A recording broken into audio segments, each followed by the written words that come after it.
Hello and welcome. This is the Climate Voices podcast, and I'm your host, Omesa Mokaya. On this podcast, we explore the pressing issue of climate change by providing an interface for dialogue between different parties involved in climate action, ranging from scientists and researchers to policymakers and community champions, to break silos and share their positive stories in terms of climate action. We all know for sure that climate change is a global phenomenon that affects every other aspect of our lives, and it's indeed crucial to address the communication barrier that conspicuously exists in climate action. With different perspectives and diverse experiences, conversation among people can help bridge the gap and bring about the effective change that we want to see. Join us today as we engage in this, what I consider around the fireplace, informal conversation, and perhaps dive into the complexities of climate change and share our thoughts about this issue. Today, we deviate a little bit from the conventional way and engage in a conversation.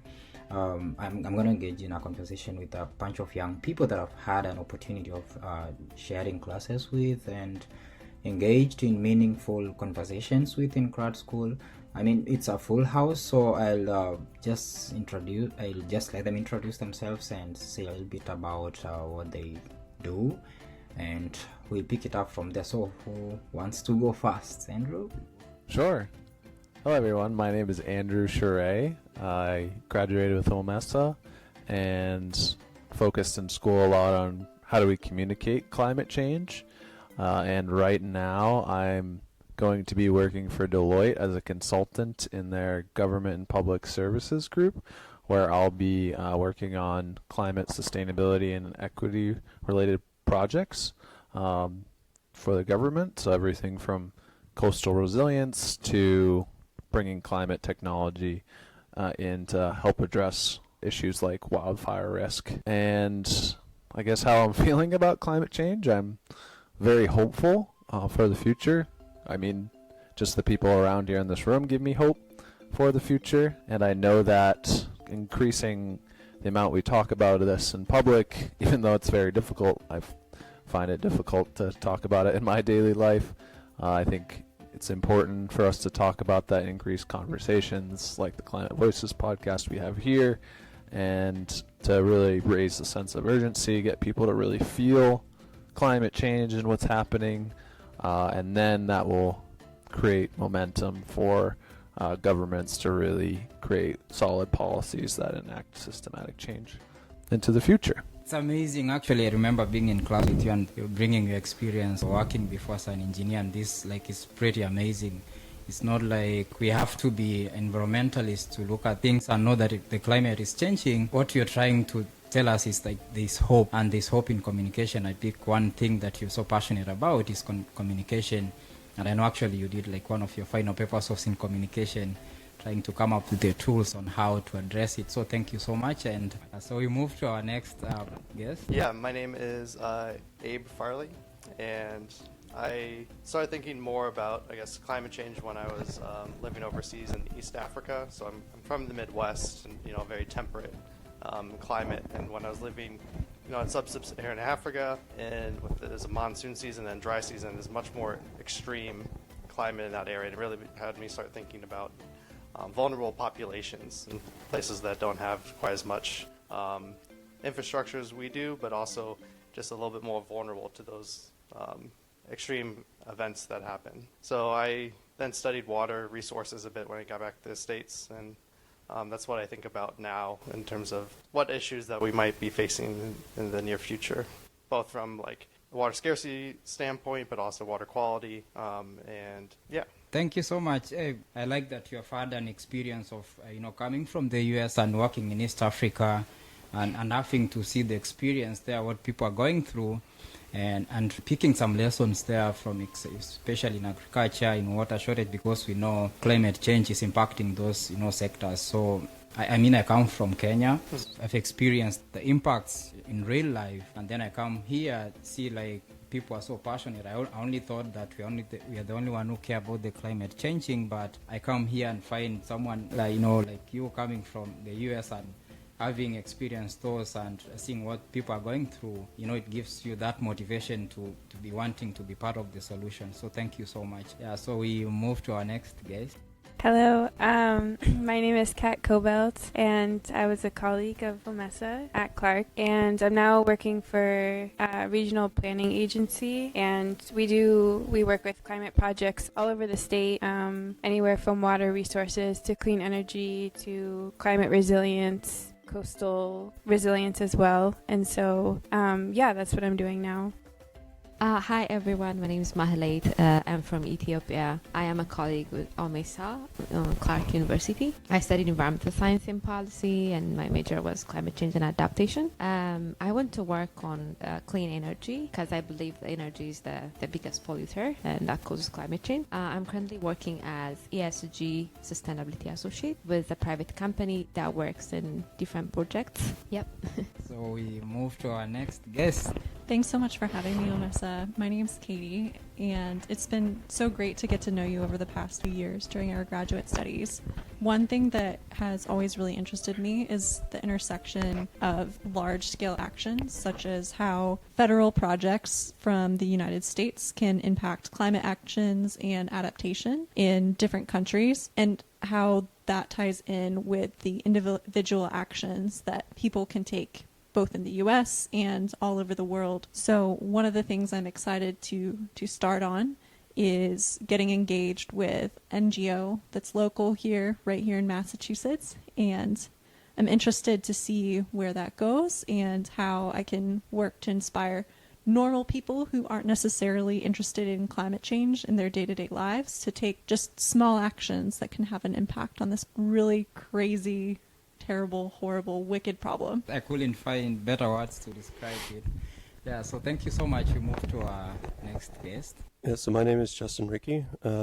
My background's in sustainable development.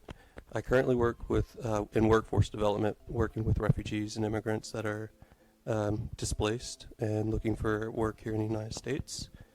But my background, working in Madagascar, I did a lot of projects with deforestation and working with sustainable food security projects in the southeast of Madagascar.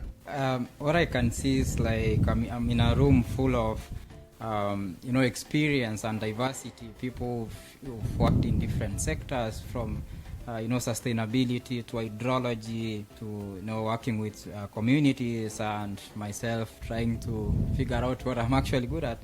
So the thing is, a lot is going on, and I remember we were having this kind of like informal conversations last week, only that we didn't have it on record. But one thing we talked about is like there's a lot of desperation across the planet, and we all feel like nothing is happening. Sometimes you feel like you don't want to be part of this planet. You want to move to some part of another planet, which we actually don't know if life is going to be better on that other side. So what do we feel about what's happening currently? Sometimes, I know we talked about climate anxiety, and this is something that most people don't even think about. So when you look at all these things that are happening, refugees migrating from other parts of the world, we see what's happening in Turkey. It's not, we can't say that it's a climate per se, but some of these natural catastrophes happening, pushing people from their what they considered homes to being forced to move to something else. And now we have things like climate refugees. You said Justin, you worked in Madagascar. Abe worked in East Africa, in Tanzania. I've worked in Kenya. We are all working in different parts, and we see all these things happening. What does it make you feel? Do you feel like we are doing enough? Is there hope? I definitely have hope. I think that's what we need as climate activists, because if we don't have hope, we can't get anywhere. And with climate anxiety, as someone who struggles with regular anxiety as well, it definitely compounds itself. But with regular anxiety, the way to get through that is through actions, whether it's meditation or exercise. So I feel like it's very similar to when we have all this climate anxiety building up. The way to do something about that and to get hope is to do something about the climate and act on it, and that gives me a lot of hope. right now I'm not working in a job that works directly on climate. I'm sure I could find opportunities within that role, and I think a lot of people probably could, but it becomes difficult with funding and all that, of course. But I have a lot of hope because this is just the start. I mean, the largest climate legislation bill was just recently passed, even though it was cut down from, I think, $2 or $3 trillion to 400 billion. So there's still a lot of work we need to get done, but I think the momentum is building and it's becoming stronger and stronger. And I think a big part of it is just making it more mainstream, making climate change and global warming not just a thing in the news, and connecting it to weather events. So it takes the whole entire system to do that. And I think what I struggle with as a very privileged person in a developed country, I see it as, oh, there's no snow on the mountains, so I can't ski. And that's, I think, a lot of New England it's a positive thing that global warming is happening. Like I said earlier to you all, having conversations with people, this warm weather is something that's good. It's not cold out, so I don't have to be stuck up inside. I can go outside and enjoy the environment. So there's that psychological distance that exists for a lot of people in this area, myself included, not being to Africa, seeing direct impacts, or noticing sea level rise and erosion. And on Cape Cod, I'm kind of in my own bubble here. But I have hope because, we're slowly making progress in government, and this is having some trickle down effects, or triple up, to the EU, which is enacting some more ambitious plans after the Biden administration had put through the IRA and the other legislation. So there is hope. In one of our classes last semester, we looked at how the European Union is actually leading in climate action, and how now the United States is coming in with you make reference to the IRA, the Inflation Reduction Act, and we see a lot of funds being committed to climate action, not just climate action but environmental conservation. But we have seen regime change and Trump's administration that pulled the US out of Paris Agreement.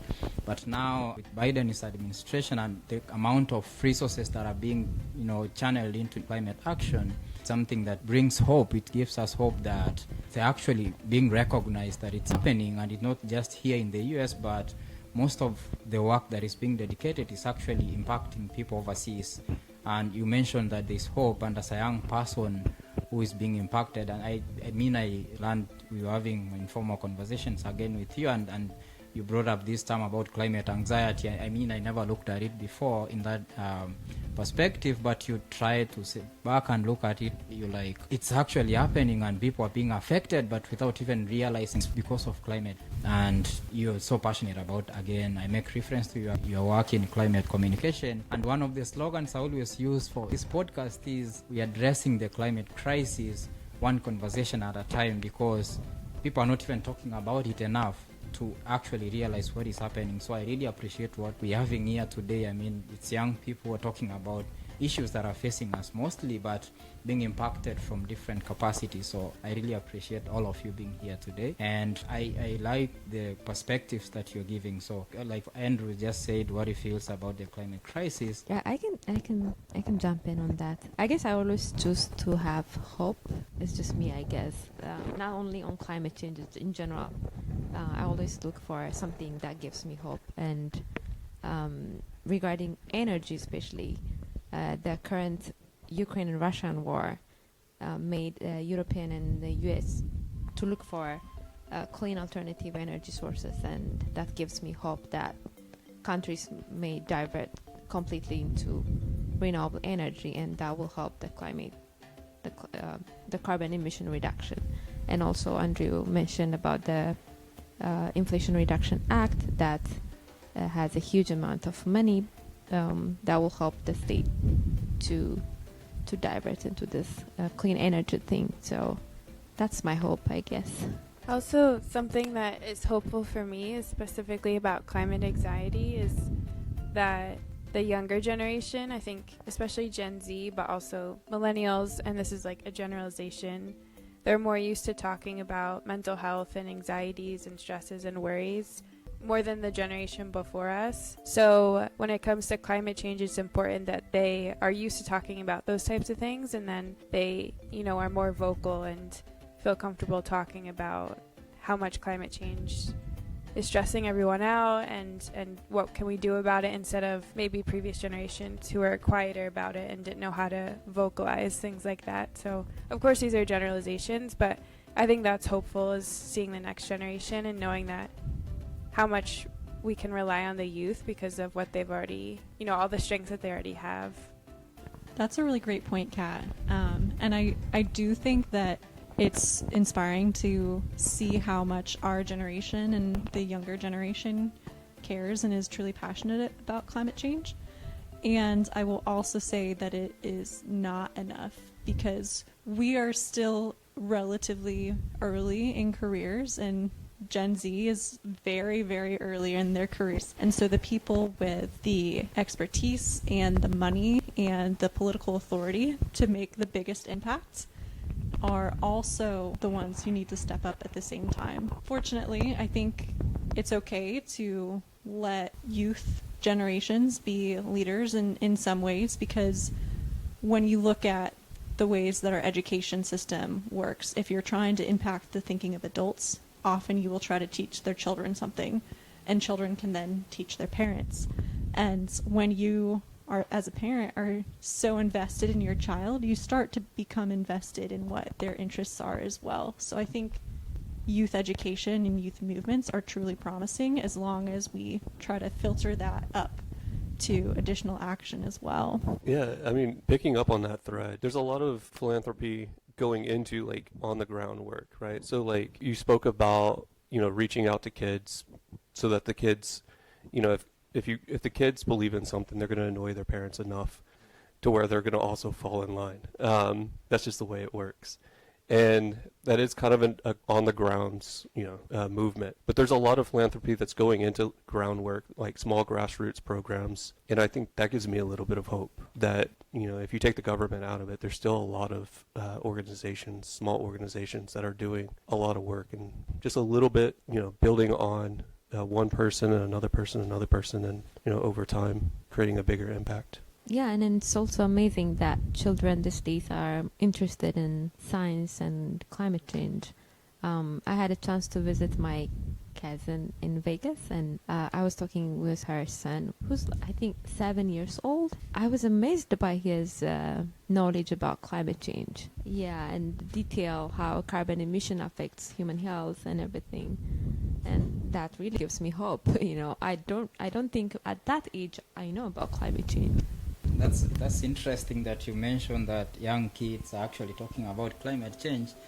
I was telling this story before. I came to be interested in climate change because I was taking it as a career, but I didn't realize that it's actually something that affects everyone in society, and it's something that should be taught in schools. And from the conversations that we have had before, not just in class but informally, is that this knowledge needs to be passed down to the younger kids, to be talking about it early enough to understand what's happening, because we don't want a case where we're having species extinction, and I don't know, maybe in future kids learning about pictures of trees or pictures of elephants, that there used to be a creature called an elephant. So I mean, that's some of the things that, because we're actually talking about generational equity, that's something we have talked about in other conversations before. When you talk about sustainability, it's about trying to leave the world better than we found it, trying to make it better for our future generations.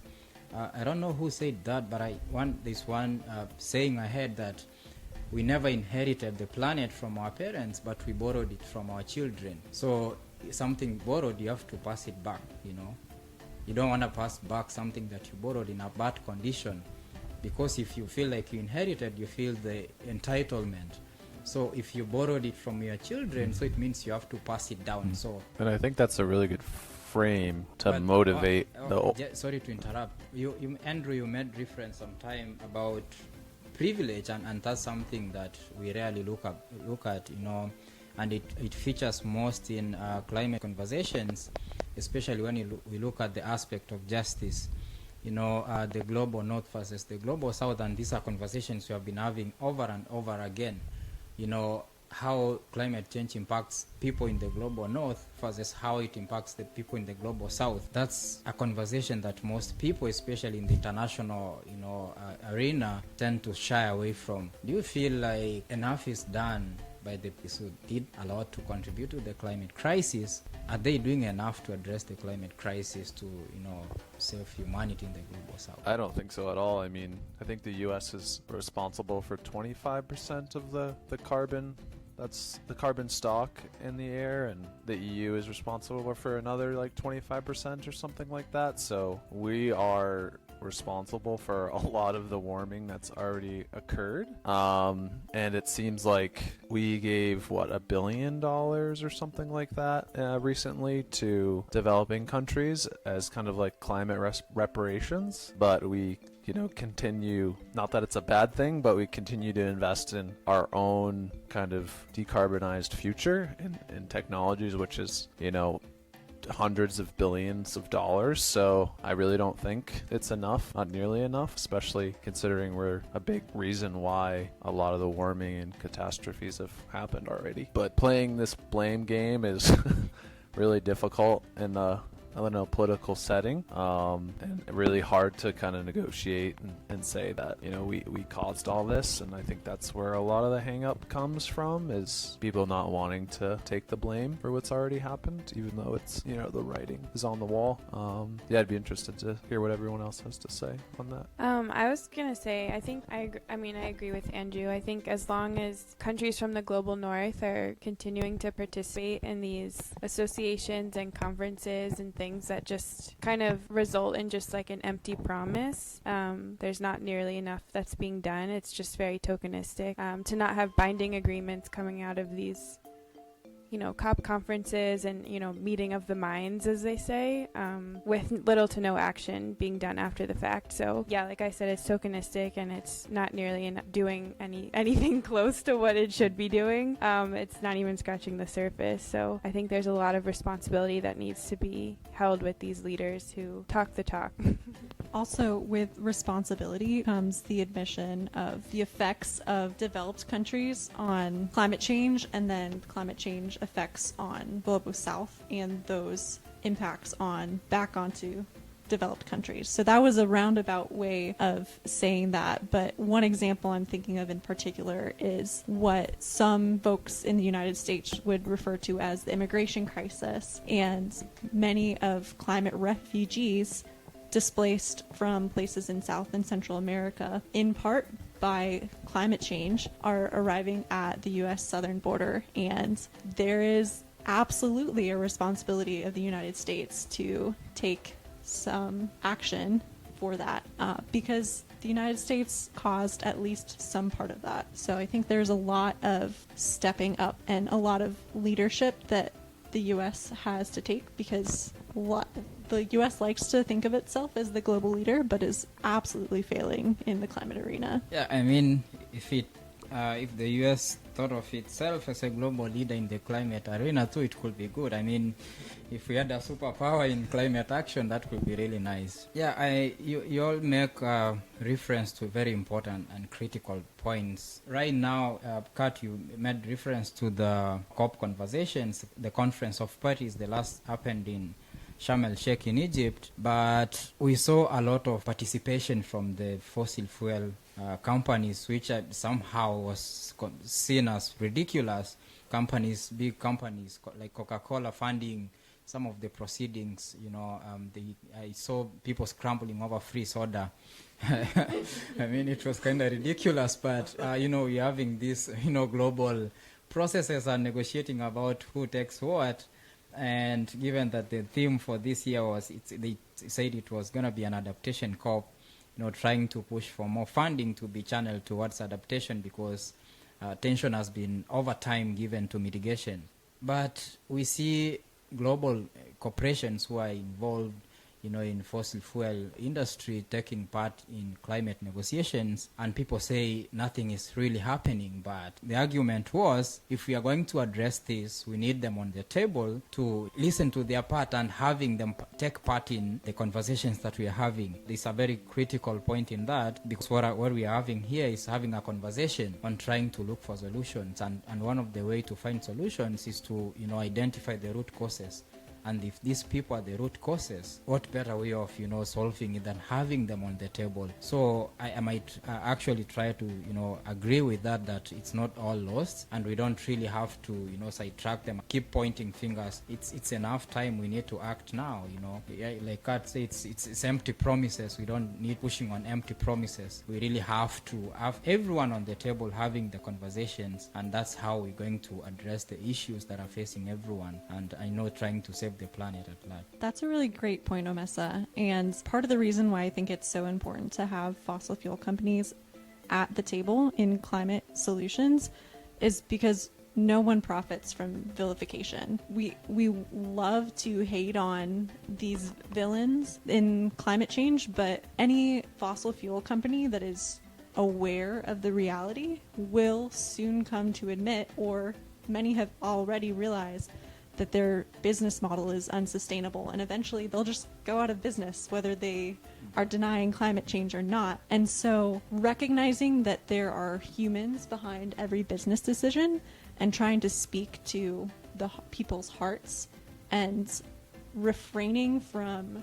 creating outcasts, I think can be another important way to turn people who have created a lot of harm into a force that could do a lot of good going into the future. But it's a pretty massive shift that would have to occur as well. I was just going to say, I totally agree with Katie. It's a smart business move for them to be at the table, so they should come probably on their knees begging for forgiveness and with conditions, but they should show up, I agree, and we should let them join. Most recently, I'm sure you've all seen it, Patagonia's founder, Yvon Chouinard, said that in the future all Patagonia's profits are going to go to climate action groups. So, like, very bold business moves like that that are very unselfish and not like high business greed is a very good way to attract a lot of customers. I mean, that's, as someone who works in retail currently, that's something I tell to a lot of customers, and a lot of people will go towards Patagonia for that reason. I mean, that's why I buy their stuff, because of their business model. And they're a very successful company that have, done organic cotton even when it was expensive, and they continue to be successful. So it's smart. It's a smart business decision to, take care of the planet and, be a leader in the field. So, with businesses, I think it was like the top 100, like there's 100 businesses that pollute 70% of the emissions or something crazy like that. So they have like so much play in this, in the stock of carbon stock out there, and they can make changes a lot faster than governments. So I'm really interested to see what businesses do, especially because the right now we're a fossil fuel economy. So transitioning to a low carbon economy in the future is going to happen, and companies are have to get on board. I mean, the SEC's requiring climate disclosures now, so there's gonna be a lot of positive changes, and the companies that are on the leading edge of that are going to profit really, really well. I mean, you see Microsoft is buying up a ton of carbon capture technologies and getting right in where this action starting. So I'm really excited. That gives me hope too, just to know that like our economy is going to change, and it's going to be better for people. It's going to be for a cleaner Earth. So yeah, I'm getting excited just talking about it.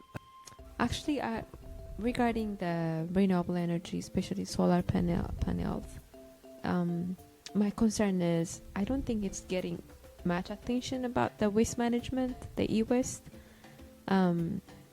because it's just one of the things that contribute for climate change and also very hazardous. also carcinogenic. I don't usually see people talking about the waste management, especially e-wastes. Even the climate activists did not mention this more, and that's my concern. Especially when you like all the countries, developed countries like US, Massachusetts, I guess, there is a program to give residents for free. Having this all the waste will increase. So I'm not sure if there is any plan or program for the e-waste management regarding on that. So maybe if any one of you have anything about this, the e-waste management. I don't know much about e-waste management specifically, but there are movements that have kicked off in Europe about the right to repair electronic devices.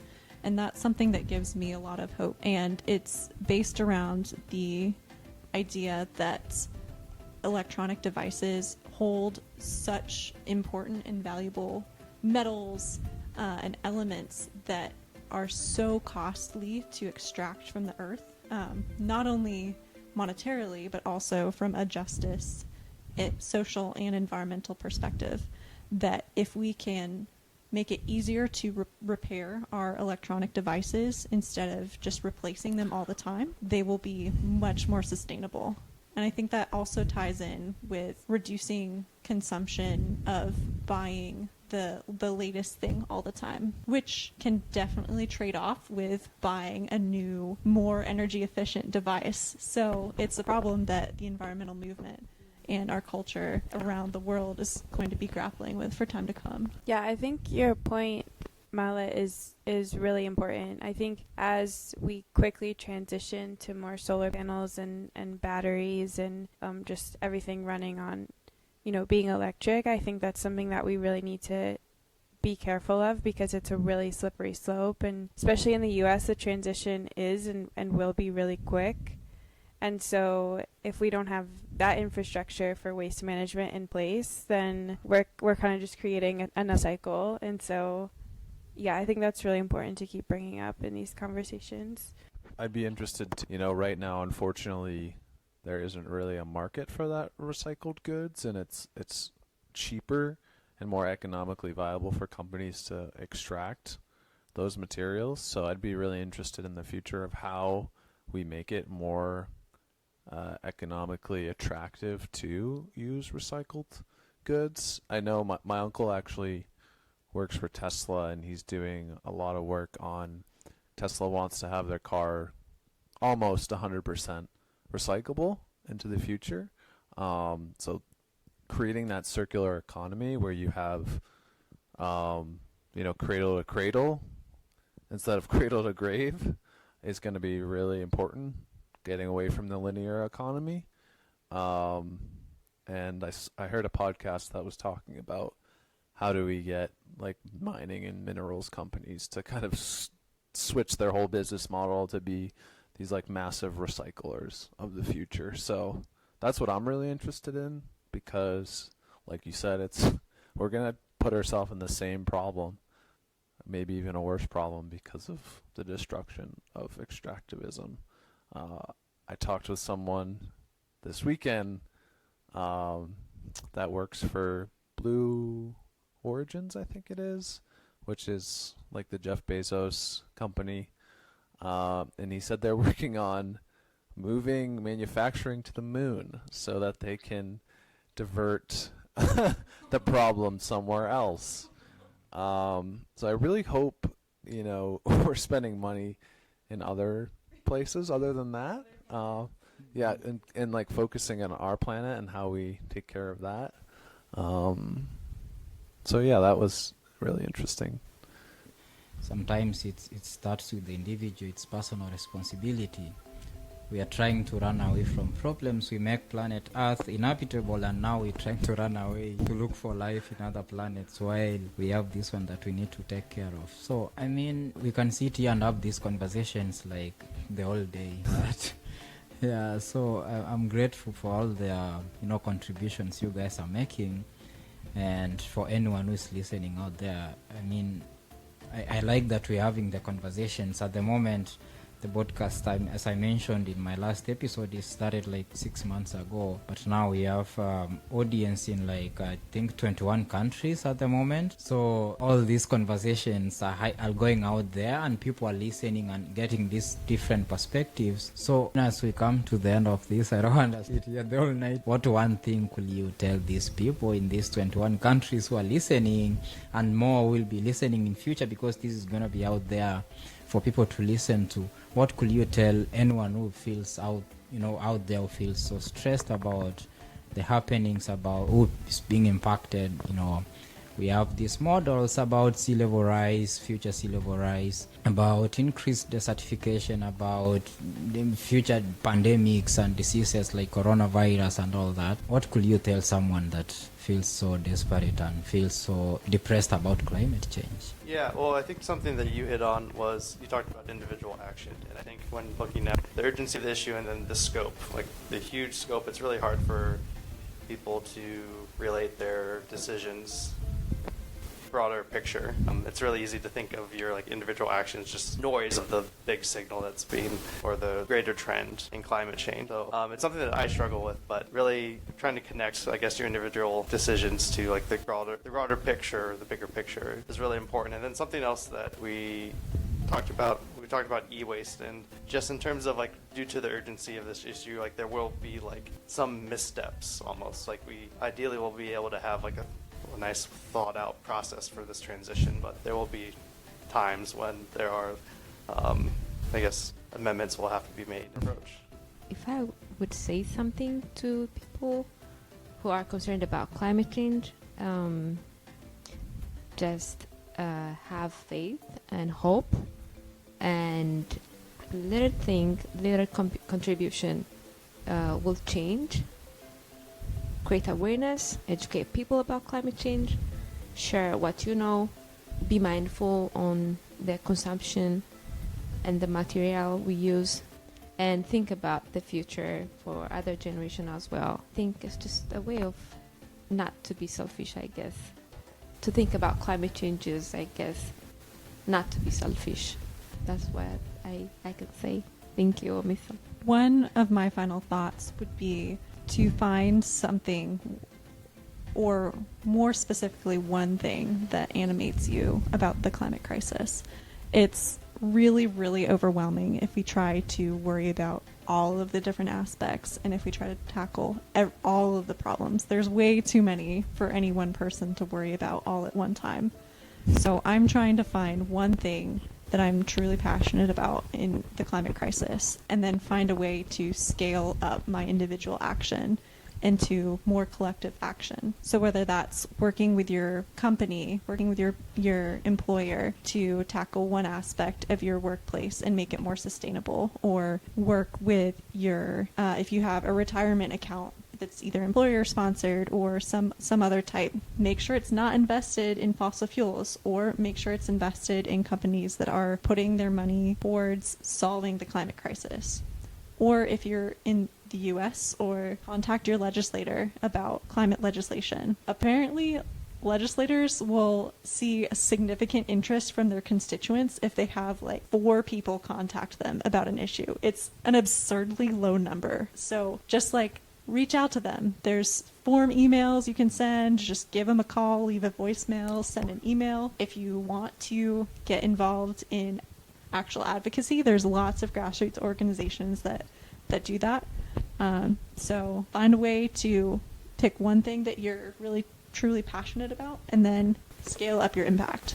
That's really powerful. Anything you do, from writing emails to legislators and posting on social media, or doing a march on the street, or whatever it takes, action really counts. And when we put pressure on our leaders, if they're failing to act, what I learned from that is like citizen mobilization and grassroots mobilization, and all that puts pressure, and at some point they're going to be forced to act. And they can also be small, like from the comfort of your own home, listening to this podcast and sharing it, and just doing things, trying to challenge yourself one day, try to reduce your food waste, or shop secondhand for a week, only secondhand for a week, and just things like that you can start small and just kind of see, like Katie said, what excites you about it, and you're not alone, because we're all here together. We're in this together. Yeah.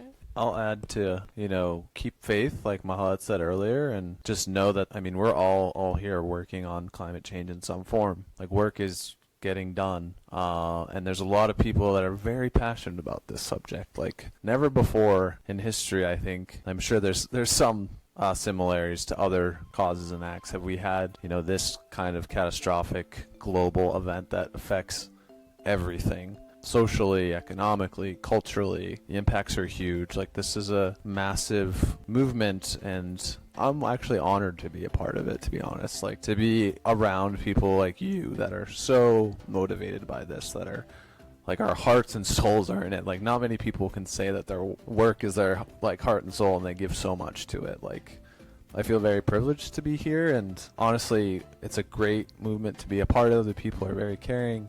Some of my best friends are all here from grad school, and I'm sure I'll make amazing friends in the future that are all motivated in it. So just join the movement, and we had some amazing answers from everyone that's here of ways to do that. And just keep the faith, because what helps me is kind of visualizing a future that I see, a clean future, a more equitable future, and think about that more, because I feel it can get really dark when you start thinking negatively. So think about that bright future that we will create. Powerful. From my colleagues here, so it starts little, it starts small. Doesn't matter what you're doing. Whatever you do, it makes a difference. So change begins from an individual, and let's all do that. Yeah, so thanks everyone for being here today. I feel motivated. Thank you so much, and for being here. Anyone who's listening out there, just like what we're having here, having the conversation, I believe this is changing, and we're going to see the great impact that we want to see for the planet. And this actually hope, not just for humanity, but also for the planet, for all the species, for the ecosystem. They say we are looking at major tipping points. We could be having major loss of biodiversity and all that. I don't know, maybe humanity is going to be extinct at some point if we continue doing this, but let's do what we can, whenever we can, wherever we can. Let's make all that impact for the planet. You want to say something? I just want to thank you. Thank you, Omisa. You're really doing a great job. I appreciate it. Thank you so much. Yeah, thank you. I'm humbled. Thanks everyone for being here today, and for whoever is listening, keep tuned. Check out our social media pages. We'll be sharing much of these conversations in future. Look out and make sure to follow our social media pages so that you don't feel left behind whenever the train leaves. The train has actually left the station. We are addressing the climate crisis, and my slogan is addressing the climate one conversation at a time. So thanks everyone for being here. This is the Climate Voices podcast, and I'm the host of